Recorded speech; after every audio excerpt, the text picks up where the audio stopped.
Hello guys, welcome to all of you on my YouTube channel LM Sir English Classes. Dear students, ये video जो हमारा है तो ये आज एक्टिव वॉइस से पैसिव वॉइस बनाने पर है और एक्टिव से पैसिव वॉइस हम कैसे चेंज करेंगे ये हमारा बहुत ही मेजर वीडियो होगा। ये वीडियो न केवल 9th टू इंटर क्लास के लिए इम्पोर्टेंट है बल्कि ये सभी प्रकार के कंपटीशन एग्ज़ाम के लिए बहुत ही इम्पोर्टेंट वीडियो है। आप सभी लोग इसको बिना स्किप किए देखिएगा इस वीडियो में। ऐसा कुछ हम फिलहाल इस वीडियो में चर्चा नहीं करने वाले हैं जो आप लोग पहले से जान रहे हों। इस वीडियो में केवल हम ऐसे मेजर फैक्ट्स डिस्कस करेंगे जिनसे क्वेश्चंस बनते ही बनते हैं और अमूमन चाहे वो कोई भी एग्ज़ाम हो, एकेडमिक लेवल का हो या फिर कंपटीशन का कोई एग्ज़ाम हो, यहाँ से क्वेश्चंस बनते ही बनते हैं। जो चीज़ें जनरली हम सभी को या फिर आप लोगों को पता है वैसा कुछ जो है इतना आसान चीज़ें इसमें हम डिस्कस नहीं करने वाले हैं। फ़िलहाल हम बेसिक लेवल से स्टार्ट करके आप लोग देखेंगे ज्यों-ज्यों हम लोग आगे की ओर बढ़ेंगे त्यों-त्यों इस वीडियो में बहुत ही लेवल के क्वेश्चंस और ऐसे क्वेश्चंस जो जनरली आप लोगों को स्पेशल लगेंगे कि हाँ ये क्वेश्चंस आपके लिए बहुत ही इम्पोर्टेंट हैं, न केवल बोर्ड एग्ज़ाम के लिए बल्कि सभी प्रकार के एग्ज़ाम्स के लिए। मेरा दावा है कि इस वीडियो को अगर आप लगातार इसके जितने भी पार्ट्स होंगे इस वीडियो को अगर आप लगातार देख लेंगे, ये सारे वीडियोज़ अगर आप इसका एक्टिव से पैसिव वाले देख लेंगे तो कोई भी क्वेश्चन यहाँ से आपका गलत होने वाला नहीं है। चलिए मैं स्टार्ट करता हूँ। फ़िलहाल ये वीडियो जो हमारा होगा एक्टिव से पैसिव वॉइस चेंज करने का, ये पार्ट फर्स्ट होगा जो सभी प्रकार के एग्ज़ाम्स के लिए बेनिफिशियल होगा। मैं स्टार्ट करता हूँ एक्टिव से पैसिव। पहले मैं समझ ले रहा हूँ कि एक्टिव से पैसिव जो है ये किस तरह से इसको क्या कहा जाता है। एक्टिव से पैसिव मतलब किसके इसके वो आपको वॉइस आखिर होता क्या है या फिर एक्टिव से पैसिव वॉइस में हम डिफरेंशिएशन कैसे करेंगे। चलिए चलते हैं, स्टार्ट करते हैं। देखिए वर्ब का वह भाग वर्ब का वह रूप वॉइस कहलाता है जिससे पता चलता है कि सिर्फ सब्जेक्ट है कोई काम करता है या फिर सब्जेक्ट पर कोई काम होता है। इस चीज़ से हम मतलब उसको कहीं ना कहीं आइडेंटिफाई करेंगे। फिर से समझ ले रहे हैं, मतलब किसी भी वर्ब का वह भाग वॉइस कहलाता है जिससे पता चलता है कि कर्ता कोई काम करता है या फिर कर्ता पर कोई काम होता है। अब चलते हैं आगे, एक्टिव वॉइस क्या होता है। देखिए वर्ब का वह रूप एक्टिव वॉइस कहलाता है जिससे ये पता चलता है कि सब्जेक्ट किसी क्रिया को किसी कर्म पर, मतलब जो सब्जेक्ट होता है ठीक, तो किसी क्रिया को किसी कर्म पर करता है। कहने का मतलब ये हुआ कि सब्जेक्ट के द्वारा जो काम किया जाता है ठीक है किसी कर्म पर किया जाता है, किसी ऑब्जेक्ट पर वर्क किया जाता है। फिलहाल जनरली जो है हम लोग जनरल फार्मूले के रूप में, जैसे इसमें एग्जांपल के रूप में आप देख सकते हैं general formula subject plus verb plus object. Passive voice को भी समझ ले रहे हैं। पैसिव वॉइस में देखते हैं वर्ब का वह रूप पैसिव वॉइस कहलाता है जिससे ये पता चलता है, ये ज्ञात होता है कि जो ऑब्जेक्ट है ऑब्जेक्ट पर किसी वर्ब का प्रभाव पड़ता है। मतलब जो ऑब्जेक्ट होगा किसी भी वर्ब के किए गए कार्य से वो प्रभावित होगी या प्रभावित होगा। तो इस तरह से हम आइडेंटिफाई करते हैं पैसिव वॉइस क्या है। फिलहाल इसका जो फार्मूला है जनरल वो देख ले रहे हैं। जो जनरल फार्मूला है उस ऑब्जेक्ट सबसे पहले लिखा जाता है जो कि एक्टिव वॉइस का सब्जेक्ट होगा, उसको हम first of all in the beginning of sentence लिखेंगे। जस्ट आफ्टर हेल्पिंग वर्ब का यूज किया जाएगा, फिर वर्ब की थर्ड फॉर्म लिखी जाएगी। जनरली प्रीपोजिशन बाई का यूज़ किया जाएगा और जो एक्टिव वॉइस का सब्जेक्ट होगा वो प्रीपोजिशन बाई के just after as a object लिखा जाएगा जो कि सब्जेक्ट होगा एक्टिव वॉइस का। तो इस तरह से मतलब इसका स्ट्रक्चर आप लोग माइंड में मेकअप कर सकते हैं। आगे चलते हैं, जो वॉइस मतलब पैसिव वॉइस का यूज हम लोग समझते हैं कि आखिर कहाँ होता है। चलिए देखते हैं। जब क्रिया स्वतः काम नहीं करती है, मतलब क्रिया के द्वारा कोई स्वतः काम नहीं होता है बल्कि उसे काम किया जाता है। मतलब कहने का सेंस हुआ कि जब कोई भी वर्ब ठीक स्वतः मतलब वो काम नहीं होता है उस वर्ब से, बल्कि उसको मतलब कहीं ना कहीं किसी व्यक्ति के द्वारा उस काम को किया जाता है ठीक, तो वो सेंटेंस जो है हम देख ले रहे हैं, डिफरेंशिएशन देख ले रहे हैं, वो पैसिव वॉइस में हमेशा लिखा जाएगा। मीन्स कि एक्टिव वॉइस में उसका यूज नहीं होगा। ऐसी क्रियाएं जो कहीं पर कहीं ना कहीं स्वतः ठीक वो काम न हो करके किसी दूसरे के माध्यम से उन कामों को किया जाता है तो वो पैसिव वॉइस में लिखी जाएंगी। एक्टिव वॉइस में फ़िलहाल उनका यूज़ किया ही नहीं जाता है। जैसे कि आप सभी लोग देख रहे होंगे, एक जो एग्जाम्पल है इसके माध्यम से और क्लियर समझ सकते हैं। T grows both in Assam and Ceylon. जो टी है, ग्रोज मीन्स उगती है, कहाँ पर? दोनों जगह, असम और सीलोन में। तो टी कभी स्वयं नहीं उगती है, इस मीन्स ये हुआ कि टी की जो खेती की जाती है उसको उगाया जाता है, अपने आप थोड़ी उग जाएगी। तो इस सेंटेंस को हम एक्टिव वॉइस में नहीं लिख सकते। तो ये सेंटेंस जो है इस तरह से देखा जाए तो ये रॉन्ग है। अब देखिए इसका पैसिव फॉर्म किस तरह से लिखा जाएगा। Tea is grown both in Assam and Ceylon. अब टी इज के बाद में आप देख रहे होंगे कि बी फॉर्म की हेल्पिंग वर्ब जो लगी हुई है, मीन्स की हेल्पिंग वर्ब के जस्ट आफ्टर मेन वर्ब की थर्ड फॉर्म आ गई। तो you can easily identify if in any sentence there will be form of verb after that the third form of main verb has been used, then your sentence will be only in passive form. आप आसानी से इसे पहचान सकते हैं कि अगर कहीं भी बी फॉर्म की वर्ब के बाद मेन वर्ब की थर्ड फॉर्म आई है तो सेंटेंस केवल और केवल पैसिव वॉइस में होगा। इसको फिर से समझ ले रहे हैं। मतलब वैसी वर्ब जो वो स्वतः काम किसी क्रिया के द्वारा, मतलब जब भी किसी ऐसा रियलाइजेशन हो जब किसी सब्जेक्ट के द्वारा जो वर्ब है वो वर्ब स्वयं काम ना करके किसी व्यक्ति के द्वारा किए जाने पर वो काम अगर होता है तो वो हमेशा सेंटेंस पैसिव वॉइस में लिखा जाएगा। जैसे चाय स्वयं अपने आप नहीं उगती है, उसको उगाया जाता है। आगे चलते हैं। दूसरा पॉइंट है हमारा पैसिव वॉइस का यूज़ कब होता है? जब जो वर्ब होती है मतलब महत्वपूर्ण हो, यानी कोई घटना, तो ऐसी सेंस में जो है वो पैसिव वॉइस सेंस मतलब सेंस में ही हमेशा लिखी जाएगी। जैसे एग्जाम्पल के माध्यम से इसको और क्लियर समझ ले रहे हैं। He was rushed to hospital where he was declared brought dead. मतलब वो he was rushed to hospital. अब इसको समझते हैं। देखिए ये भी हमारा जो पहला वाला पार्ट है भी पैसिव में है, दूसरा वाला भी पार्ट पैसिव वॉइस में है। समझ लेते हैं इसमें डिफ्रेंशिएशन क्या है। मतलब घटना जो होती है, मतलब किसी भी सेंटेंस में जो इंसिडेंट है वो महत्वपूर्ण है, यानी किसी घटना या दुर्घटना के बाद घायल व्यक्ति को तुरंत अस्पताल ले जाना है और उसे मृत घोषित किया जाना। यहाँ पर हम देख रहे हैं कि घायल को अस्पताल ले जाने वाले लोग और ये घोषणा करने वाले जो डॉक्टर हैं, ठीक है, कि डॉक्टर मतलब ने घोषणा की घायल को मृत लाया गया, अप्रासंगिक है, मतलब इरिलीवेंट होता है। जैसे मतलब he was rushed to the hospital, ठीक है, तो उसको जो है मतलब जल्दबाजी के साथ हॉस्पिटल तक ले जाया गया, मतलब हॉस्पिटल तक पहुंचाया गया। Where he was declared brought dead, जहाँ पर उसको मतलब मृत घोषित कर दिया गया था। अब वो अपने आप मृत घोषित नहीं हो गया, ठीक, और न तो वो दौड़ करके अपने आप हॉस्पिटल में कोई इंजर्ड पर्सन पहुंच जाएगा। इट मीन्स दोनों घटनाएं जो है स्वतः नहीं होंगी, किसी के द्वारा किए जाने पर घटनाएं हो रही हैं। तो आई होप ये चीज़ क्लियर हो गई होगी। तो in that condition you will always use sentence in passive form. Okay, आगे चलते हैं।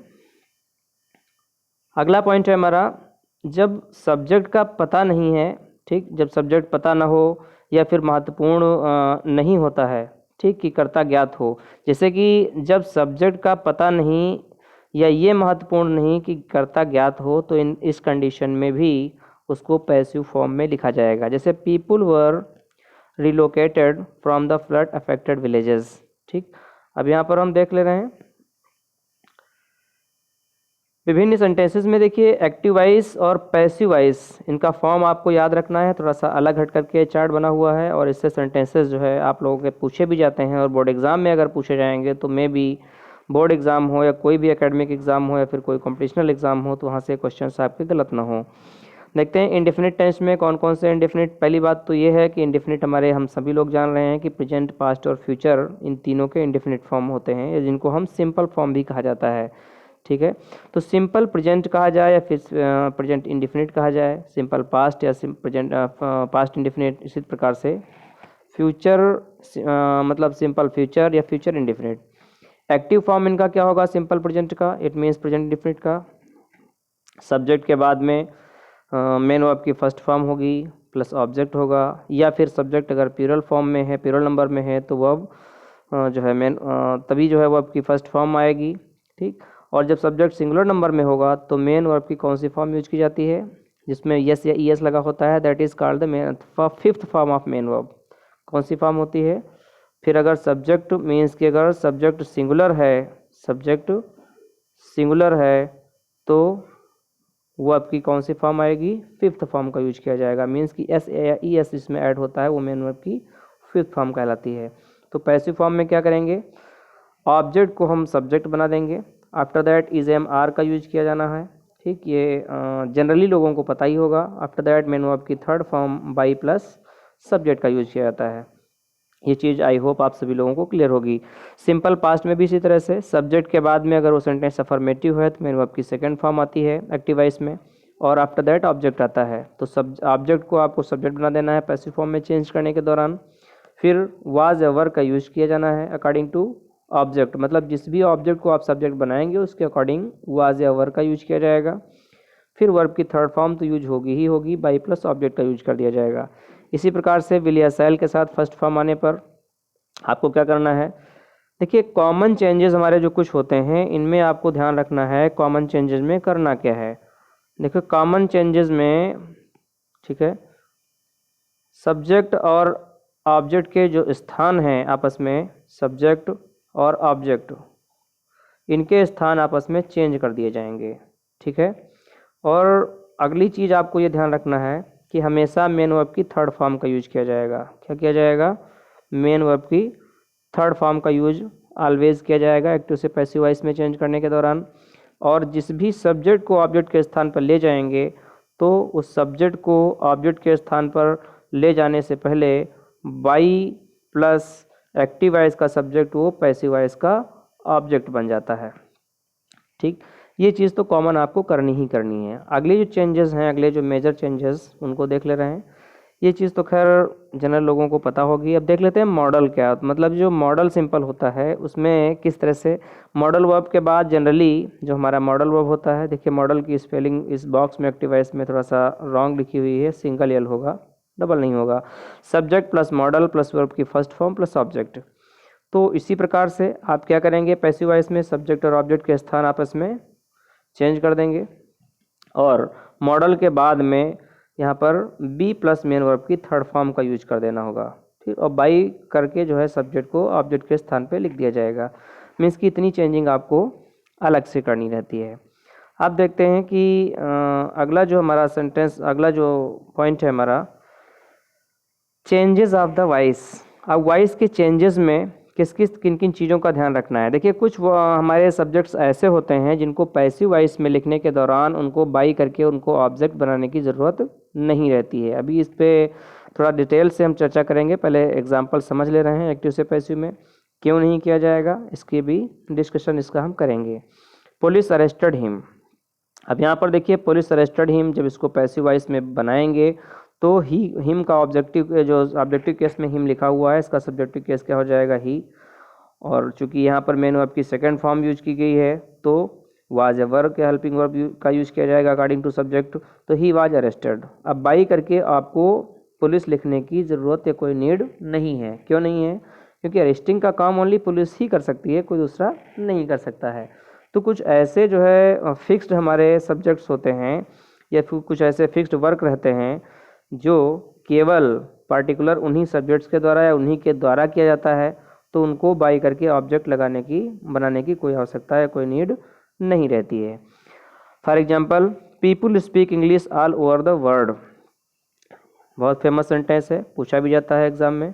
तो people speak English all over the world. अब यहाँ पर लोग पूरे विश्व में अंग्रेजी बोलते हैं, इसको अगर पैसिव फॉर्म में हम बनाएंगे तो English is spoken all over the world, अंग्रेजी पूरे विश्व में बोली जाती है, दैट्स इनफ। आपको बाई करके ये लिखने की ज़रूरत नहीं है कि इंग्लिश पूरे विश्व में लोगों के द्वारा बोली जाती है, क्योंकि इंग्लिश बोलने का काम क्या है, कौन लोग करते हैं, मतलब लोग ही करते हैं, कभी जानवर इंग्लिश नहीं बोलते। तो इस तरह से आपको बाई करके मतलब पीपुल लगाने की कोई नीड नहीं पड़ती है। आगे सेंटेंस देख ले रहे हैं, a teacher teach English here. A teacher teach English here, teacher यहाँ पर इंग्लिश पढ़ाता है। अब यहाँ पर इंग्लिश स्टार्ट हेयर ये लिख दिया गया कि क्योंकि मेन वर्ब की यहाँ पर फिफ्थ फॉर्म का यूज हुआ था, तो ये सेंटेंस हमारा सिंपल प्रेजेंट में था। इसको जब चेंज करेंगे तो सब्जेक्ट और ऑब्जेक्ट के स्थान आपस में चेंज करने पर यहाँ इंग्लिश को सब्जेक्ट बना दिया गया और हेल्पिंग वर्ब लगाई जाएगी इज। तो इंग्लिश स्टार्ट हेयर, इसको जब बनाएंगे पैसिव वॉइस में तो अंग्रेजी यहाँ पढ़ाई जाती है। अब किसके द्वारा पढ़ाई जाती है, कॉमन सी बात है कि पढ़ाए जाने का काम टीचर ही कर रहा होगा, तो बाई अ टीचर लिखने की कोई नीड नहीं है। तो ऐसे सेंटेंसेस जो ऐसे सब्जेक्ट्स जो स्पेशली मतलब उस काम को करते हैं, या वो प्रोमिनेंट सब्जेक्ट होते हैं, उनको बाई करके ऑब्जेक्ट के रूप में लिखने की कोई नीड नहीं होती है। आगे चलते हैं। No one desire rights, 1 minute. No one desire rights मतलब कोई भी दंगे की इच्छा नहीं करता है, कोई भी नहीं चाहता है कि दंगा हो, तो राइट्स आर नॉट डिजायर्ड, ठीक है। बाई नो वन लिखने की कोई नीड नहीं है यहाँ पर। तो राइट्स आर नॉट डिजायर्ड, दंगों की इच्छा नहीं की जाती है, बस that's enough. You have not need to mention by no one. Okay, अगला सेंटेंस है I will not tolerate this nonsense, मैं इस प्रकार की बदतमीजी ठीक सहन नहीं करूँगा। तो this nonsense will not be tolerated by me. अब इसमें जो है किसके द्वारा नहीं सही सहन की जाएगी, इसमें बाई करके ऑब्जेक्ट की नीड है, तो इसमें ऑब्जेक्ट लगाया गया है। तो हम यहाँ पर देख रहे थे कुछ ऐसे नाउन्स जिनको ऑब्जेक्ट बनाने की कोई नीड नहीं रहती है। इसको डिफाइन कर ले रहे हैं, इसका एक्सप्लेनेशन समझ ले रहे हैं। देखिए अभी जो चीज़ बता रहे थे वही चीज़ इसमें एक्सप्लेनेशन में मेंशन की गई हैं। कुछ ऐसी जो क्रियाएं रहती हैं जो कुछ निश्चित सब्जेक्ट्स के द्वारा किए जाते हैं, मतलब कुछ ऐसे काम होते हैं जो किसी पार्टिकुलर सब्जेक्ट के द्वारा ही किए जाते हैं। अभी हमने इस चीज़ को बताया भी। ऐसे वाक्यों में एक्टिव वॉइस में उसी सब्जेक्ट का प्रयोग करें जो सामान्यतः वो काम करता है। तो पैसिव वॉइस में सब्जेक्ट का उल्लेख ऐसे सेंटेंसेस में नहीं किया जाता है। और दूसरा पॉइंट है कि इस प्रकार की जो वर्ब्स होती हैं अगर किसी इंडिफिनिट प्रोनाउन या किसी और नाउन को के द्वारा की जाए, मतलब ऐसे किसी अनिश्चित नाउन के द्वारा या किसी ऐसे मतलब जो हमारा स्पष्ट करता है, मतलब नाउन है, संज्ञा है, ठीक है, या स्पेशली उसी के द्वारा किए जाने वाला काम है, उसके द्वारा अगर ये होता है तो पैसिव वॉइस में बाई प्लस सब्जेक्ट का यूज़ नहीं किया जाता है। अब ये चीज़ हम डिस्कस कर भी चुके हैं। दूसरी चीज़, ये चीज़ हमारे लिए बहुत ही मेजर है, जो तीसरा पॉइंट हम डिस्कस करने जा रहे हैं, इसको आप लोग समझ लीजिएगा। बी या उसके फॉर्म, मतलब बी फॉर्म में हम सभी लोग आप जान रहे होंगे कि बी फॉर्म में इज है, एम है, आर, वाज और वर आती हैं। ये वर्ब्स हमारी बी फॉर्म की वर्ब्स कहलाती हैं। तो बी फॉर्म या की जो हमारी वर्ब्स होती हैं, अगर वो मेन वर्ब के रूप में उनका यूज होता है तो उनका पैसिव वॉइस में यूज़ नहीं हो सकता, या फिर पैसिव वॉइस फॉर्म उनका नहीं हो सकता, वो एक्टिव वॉइस में ही होंगी। फॉर एग्जांपल समझ ले रहे हैं, आई एम हैप्पी, ठीक। अब यहाँ पर क्यों नहीं हो सकता, क्योंकि उनके बाद कोई ऑब्जेक्ट भी नहीं होता है, और ये बी फॉर्म की वर्ब जब मेन वर्ब के रूप में काम कर रही होती हैं और वो ऑब्जेक्ट के स्थान पर कोई भी living and non living object नहीं होता है। आई एम हैप्पी, मैं खुश हूँ, हैप्पी क्या है, एक एडजेक्टिव है, एडजेक्टिवल ऑब्जेक्ट बन गया है, तो इसको पैसिव वॉइस में हम चेंज नहीं कर सकते। मीन्स कि ये सेंटेंस हमारा ऑलवेज एक्टिव वॉइस में ही रहेगा। अगला सेंटेंस है ही शुड बी पोलाइट, उसे पोलाइट विनम्र होना चाहिए। अब इसको पैसिव वॉइस में हम नहीं बना सकते, तो इन दोनों सेंटेंसेस को हम किसी भी कंडीशन में पैसिव वॉइस में नहीं बना सकते।